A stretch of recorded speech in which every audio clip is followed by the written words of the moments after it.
Welcome to another video session on Unit 4. We are looking into Unit 4. This is the second session on Unit 4, Combinational Logic Circuits. So in the previous video session, we looked into the basic theorems, the Boolean algebra we had looked into, and some of the properties or the postulates of the Boolean algebra we had looked into, and how we can simplify some Boolean expressions by using the theorems and postulates is what we considered in the previous session. In this session, we will look into the canonical and standard forms. What are these canonical and standard forms? And also we will look into the logic gates, that is the digital logic gates, the different digital logic gates. Okay, let's get started. Canonical and standard forms. Suppose we have three variables x, y, and z. So what will be the combinations of that? So it can be starting from all zeros to all ones. So there will be totally 8 combinations: 0, 0, 0, 0, 0, 1, 0, 1, 0, 0, 1, 1, 1, 0, 0, 1, 0, 1, 1, 1, 0, and 1, 1, 1. So these will be the different combinations. Now for each of this, let us write expression in terms of x, treating x complement as 0 and x as taking the when x is 1. So this group of combination, which is 0, 0, 0, can be written as x complement, y complement, z complement. That means x is, we say x is true, that means 1, and x is 0, it is x complement. So that is how we will represent this combinations of binary numbers in terms of the variable x itself, in terms of the variables x, y, and z. So x bar or x complement means it is a 0 value of x, and x means it is taken a value 1 or high. Okay, so this is the different combinations we are writing in terms of the literals x, y, and z. As you know, the literal means here it is the variable. So for 0, 0, 0 combination, the literal x, y, z will be x complement, y complement, and z complement. It will be written in this form. When x, y, z is equal to 1, 1, 1, then the literal form of this combination will be equal to x, y, and z. So this is the literal form, and this is the binary form. This is in terms of zeros and ones for these digits, and the zeros and ones are represented using the literals x, y, and z. Now for each of these, let us give the names. So let us call the first combination as 0, the second combination as 1, the third combination as 2, and so on. So this is the standard way of writing. So let us call them as M0, M1, M2, and so on. Now this form of writing, we call it as the min terms. That means we write in the product form: x complement, y complement, z complement, x complement, y complement, z. So that means we are multiplying all of these or adding all of this 3 inputs to write. So this m's are called as this is how we denote the m, and this is what the m represent. Okay, and their values corresponding to the binary is this. So in the, that means m, m0, m1, m2, etc., we call this as the min terms. So minimum terms that we are representing the products of these input variables. Okay, so this that is the literals here. So we call this as the min terms. So we are going to express henceforth the expression whatever so far we have seen, we are directly seen as x bar, x, y bar, and so on. But what are they called as? So that is what we are trying to describe here. So they are called as the min terms. Next, how do you represent in terms of the max terms? Okay, so these are the two standard forms of representing any equation. Now let us look into how we represent the max terms. So next, for this x complement, y complement, z complement, let us take the complement of that. So when we take the complement of this, so this will be x complement, y complement, z complement, the whole complement. So m naught complement will be, so from the De Morgan's, it is x double complement, and the AND operation will turn to OR operation. So x double complement or y double complement or z double complement. So, and you know that double complement will be equal to the same variable itself. So this turns out to be x or y or z. Similarly, the last combination, the last set of literals x, y, z will be equal to x complement or y complement or z complement. So this combination we are going to write, and we're going to call this as a capital letter M naught, M1, etc. up to M7. So these combinations. So that means we take the min terms and take the complement of that and obtain the capital M terms. So these terms are called as the max terms. So that means the term as it is, whatever we are writing for the given combination in terms of the variables, in terms of the literals, so we call this as the min terms. When we take the complement of that, we call that as the max terms. All right. So those are the maximum terms, max terms. All right. Those are the minimum terms and maximum terms. Okay. So those are the two standard forms or the canonical forms. Now let us take a function of three variables x, y, and z, and those are the different combinations. So let us define a function whose output f1 is a function whose output is 1 for x equals 0, y equals 0, and z equals 1, and for x equals 1, y equals 0, and z equals 0, and when all are ones. So that will be the output f1. So that is some function f1 whose output is 1 for only these three combinations. All right. So if you want to write this function in terms of the min terms and max terms, or let us write this function in terms of the standard forms. All right. Let us define another function.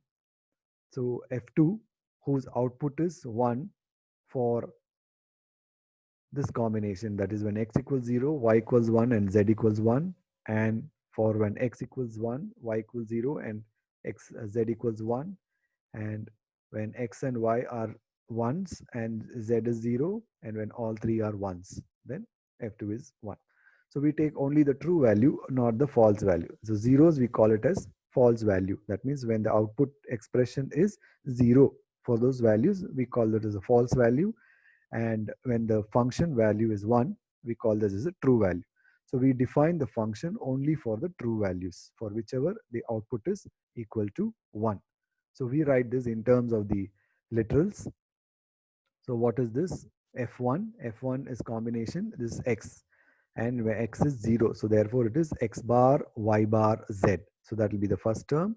What is the second term? When it is for the output, it is x, y bar, z bar. So that will be the second term. And the third term is x, y, and z. So therefore, we have written the truth table now is translated into a function form, and we have represented in a function form. Now you see, to understand this truth table and represent it, we require such a big place.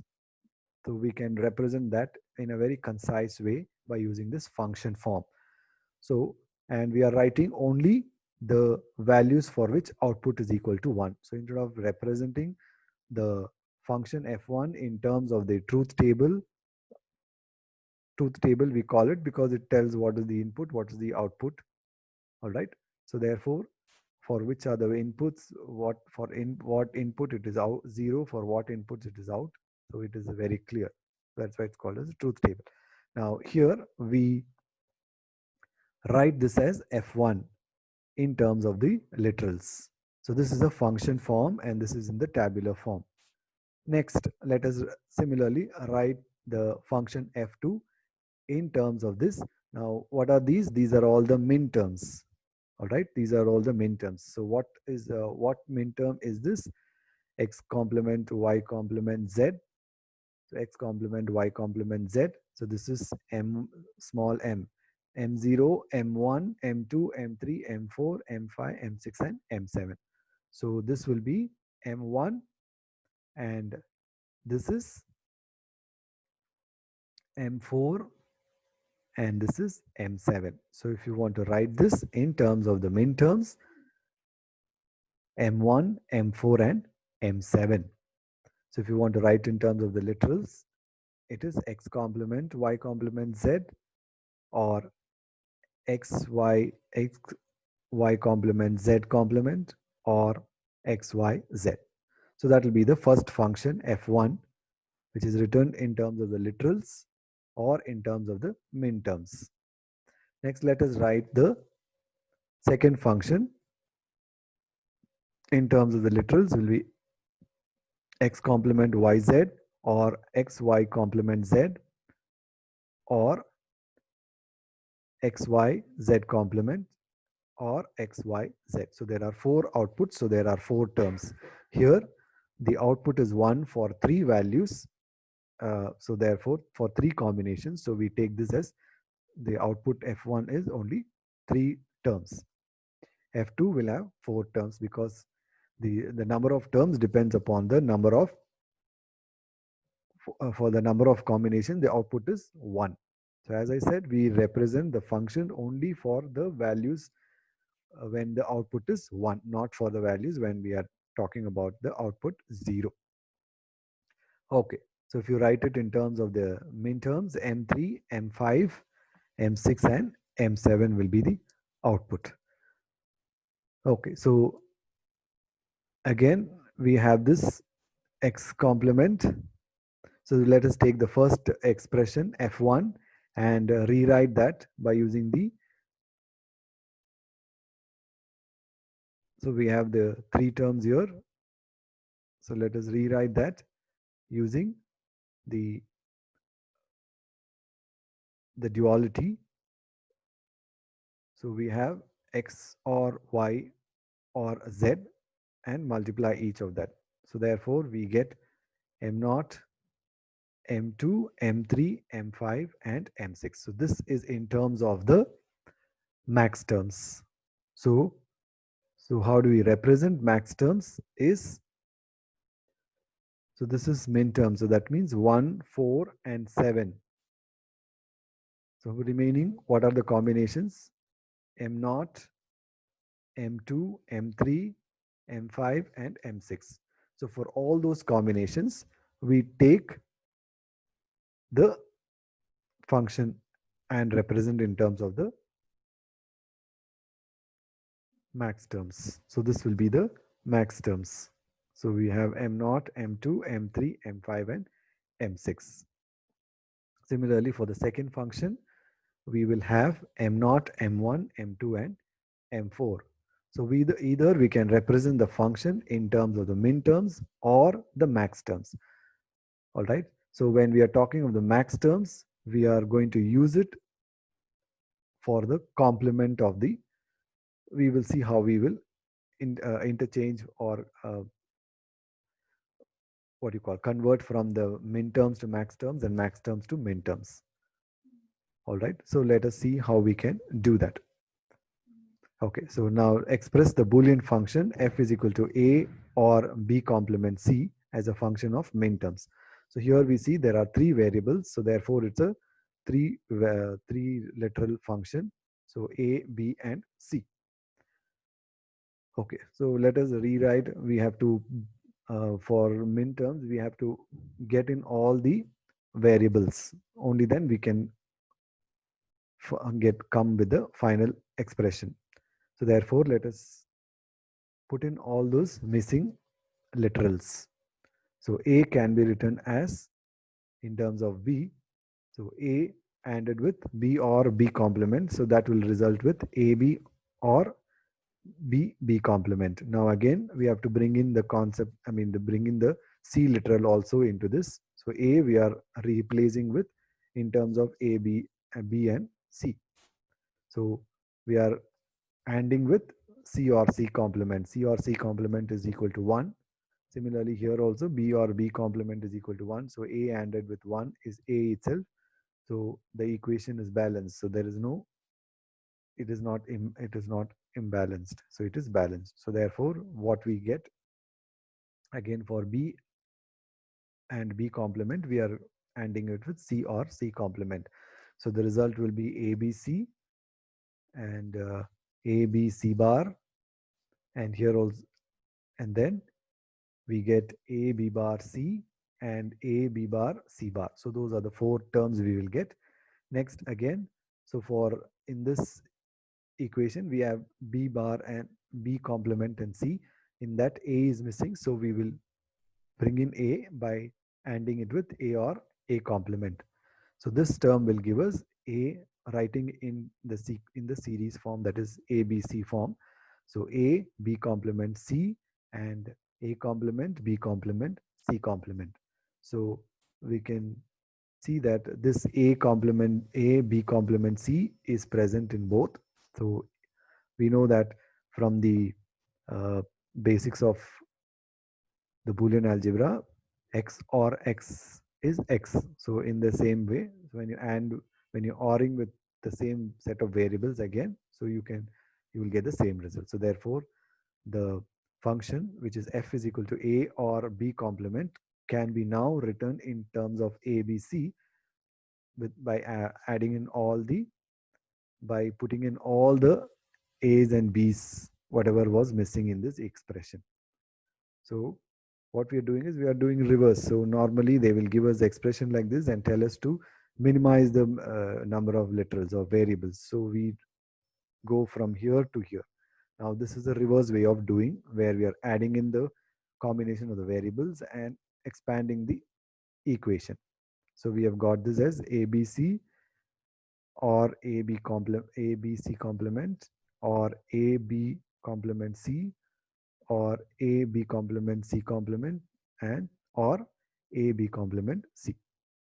So this will be the terms. Now from this we have got in terms of ABC, that means all the combinations here for which the expression we have uh, got here, we have filled in all the missing terms.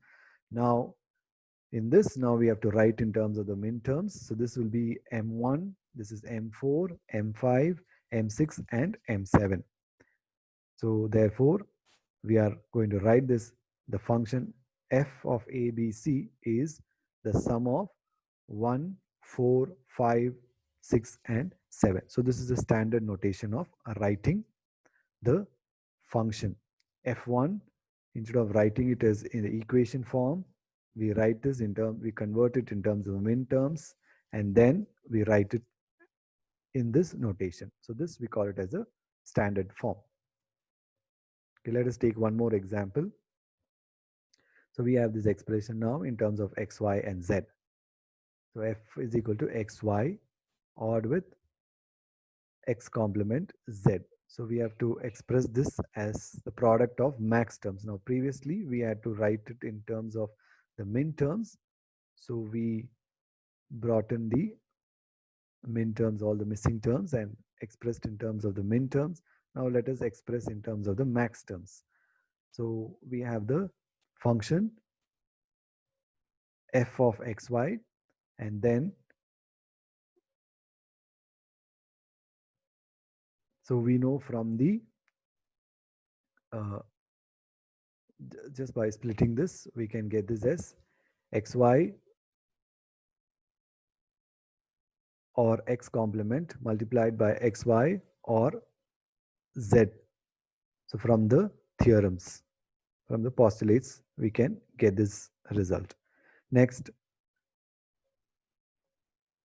we are again splitting this xy or x complement. So this we are again splitting it as x or x complement, y or x complement.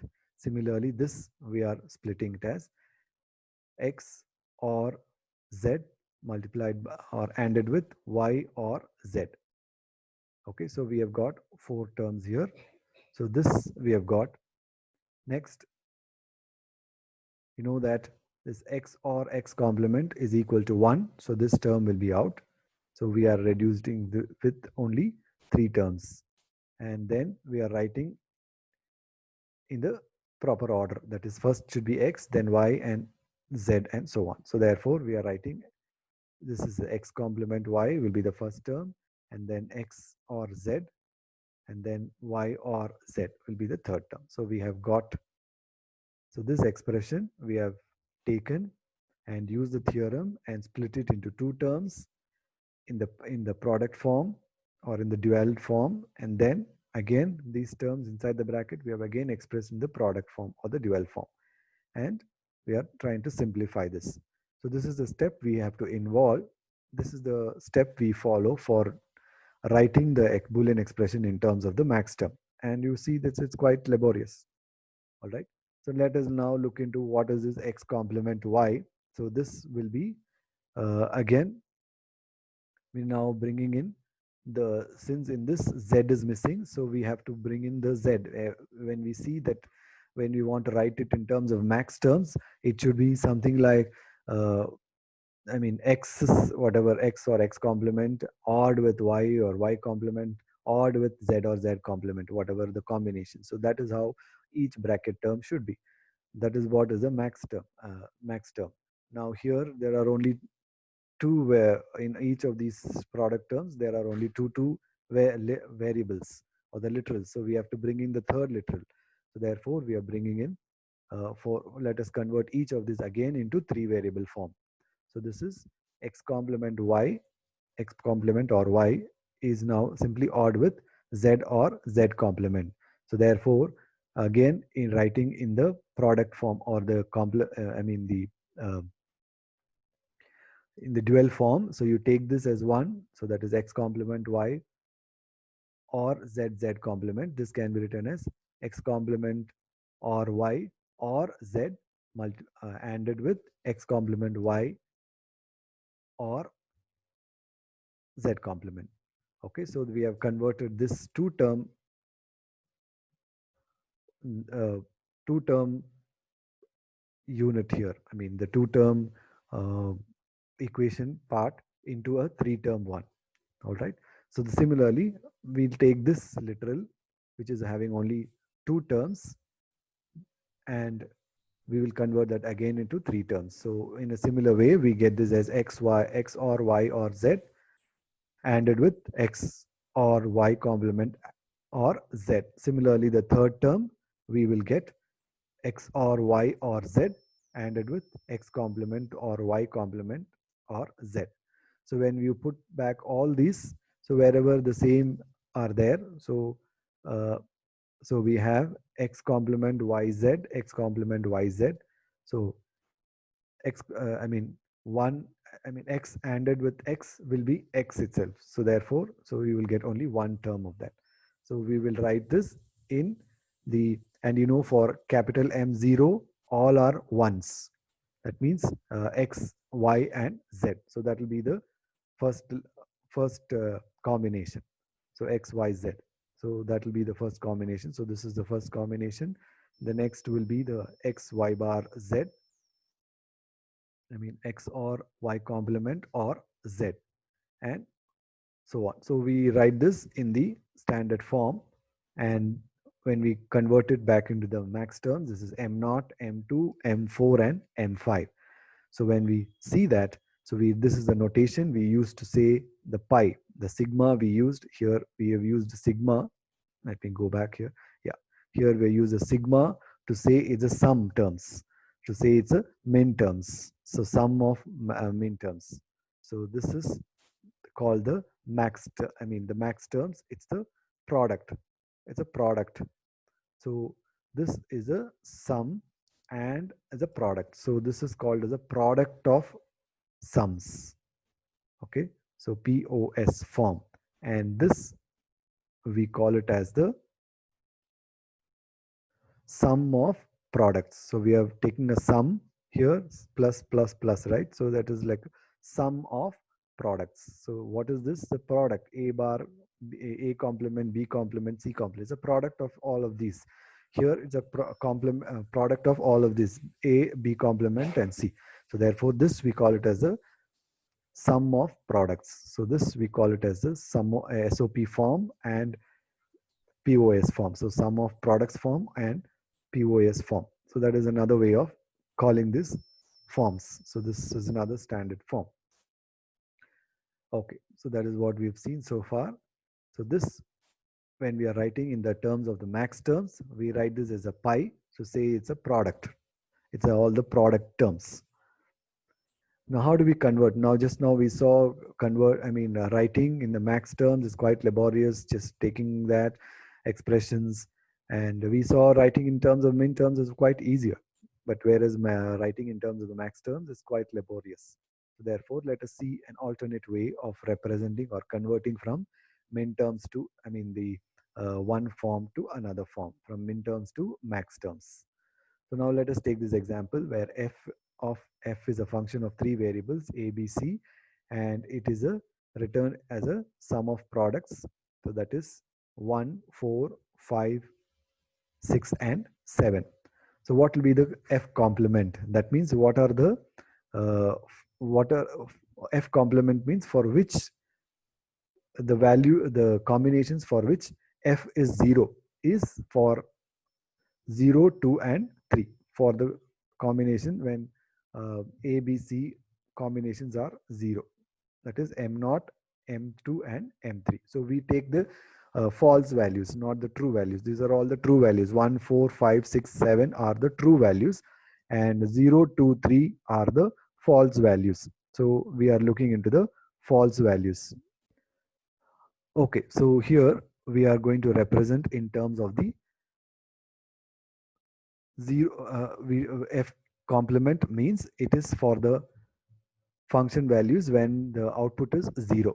So for which values the output is 0 is for 2, 3, and 0, 2, and 3. So we are going to write the min terms for that, and then so we are going to write f as the complement of this min terms. So that is how we write the max terms for this. So therefore we write this as m naught when you complement this. So you get this as m naught complement and m2 complement and m3 complement. So now what is m?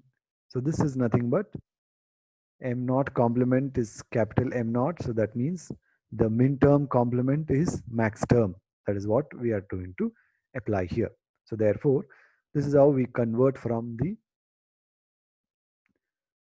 one form to the other form, that is from the min term to max term. So it is quite easy. So m, that is the max term, m naught, m2, m3 is equal to pi of 0, 2, and 3. So what is this relation here? It is the min term, the jth min term complement will be equal to the jth max term. So that is what the relationship we are using. So this is a easier way to convert from one form to another form, that is from the min term to the max term or the max term to the min term. So therefore, the max term with the subscript j is a complement of the min term and vice versa. That is what we have said here. Okay, so for example, now we have a function f of f is a function of three variable x, y, z, and we have written in terms of the min terms as a summation 1, 3, 6, and 7. That means the output is 1 for these combinations, for the 1, 3, and 6, for 1, 3, 6, and 7. So therefore, what will be the um, POS form? So that means for whichever values it is missing, those are the POS, product of sums form. That means for the max terms. So the max terms for the same equation will be for which the output is 0. So for which out for 0 the for the 0th binary, the decimal value, the output is 0, isn't it? I'm talking in terms of the decimal numbers. 0, 1, 2, 3, 4, 5, 6, 7 will be the different outputs, right? For the zeroth combination, it will be output is 0. So, and then 2, 4, and 5. So those are the combinations. So this will be the max terms. So that is one way of identifying the max terms. So there is another way of by using this MJ complement. That means what is the complement here which is not available. So that will be the max term. That means for which the output is where MJ. That means if you're M1, if you're taking, then M2 complement is M2 is 0, but M2 complement will be 1. So therefore, that is what we are taking M2 here. So this equation, we have simply used this equation and written the function in terms of the min terms and max terms. So that is in the SOP form and POS form in a notation here. Okay. Now, this is the two-level implementation of the equation using the sum of products form and the product of sums form. So this is the POS form and SOP form for the same for the function f1 and f2. All right. So this is the standard. So that means it is desirable to implement the expression using two-level structures of gate, not more than that. So if you see a very not a very standard form, now this has three level. This is one, this is two level, and second, third level. So this is the three level of representing the function. So which is not a standard form. Now this is a very desirable form. So therefore, in general, uh, the two-level implementation is preferred because it will result in less delay. So now when the output is going from one stage to another, so there will be some delay that we have studied in the unit 2. Okay, sorry, unit 3, where we studied the fan in, fan out, and so on. So there will be propagation delay going from one output to output of one gate to the other gate. So that the more stages, so more delay will happen. So therefore, it is the optimum is two-level implementation, not the three-level. Three-level will include more delays. All right. So that will be the result of this. Now let us look into the logic gates. And this is the first gate that we are looking at. The logic gate is a two-input AND gate whose inputs are X and Y is the output. And the function representation is f is equal to X and Y. And if you take the truth table, so this will be the truth table, X and Y. For these combinations, only when X and Y are equal to 1, the output is equal to 1, the function 1. So that is the AND operation. X and Y is equal to 1. That is AND operation. Or any combination except when both are zeros. So output is high for all combinations except when both the inputs are 0. So that is the OR operation, X or Y. X or Y, any one of that or both of that are high. That is what is OR operation. Next is the NOT operation, is the complement operation.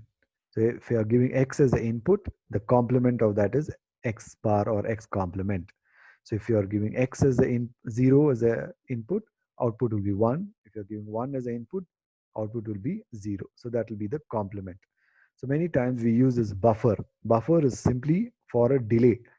We want to introduce some delay, so we use this buffer. So these are used in the digital circuits just for adding some delays. We want to introduce some delay, so we use this buffer circuits. So it's similar to the inverter, but the what you call the bubble is missing here. So this is the bubble here, which is a NOT operation. So sim is similar, but the bubble will be missing. So what is the buffer? The output will be the same. F is equal to X. So if X is 0, output is 0. If X is 1, output is 1. So output will not change, but only it will be delayed. All right. The next gate is the NAND gate, and NAND gate stands for not AND. So you put a not symbol for the AND operation. So you get the NAND. So you get XY is the AND operation, and you put a complement. So that is the NAND operation. So this can be written as X complement or Y complement in the dual form. Okay, so that means when both are high, output is 0. When for all other combination, output is high. That is the NAND operation, not AND operation. Similarly, you have the NOT OR operation or the NOR operation, which is the X or Y complement of that result. So that will be the NOR operation. So output is high when both are zeros, not OR operation. Okay, so next is the exclusive OR. That means exclusively when only one of the variable is high, not for the other combination. So this is when only y is high, or only when x is high, output is high. For other combination it is 0. So this is called as an exclusive OR operation, and this is the notation for XOR operation. So these are many times used to check this condition when they are one, when they are equal, inputs are equal. So to check for equality, we use this XOR operation. All right. The next one is the XNOR operation, not exclusive NOR operation. So you go to the so with the complement of this XOR operation, we call it as a XNOR operation. So you take the XOR operation and then you complement it. So you call that as a XNOR operation. So that means for what values when they both are same, output for the same when both the input.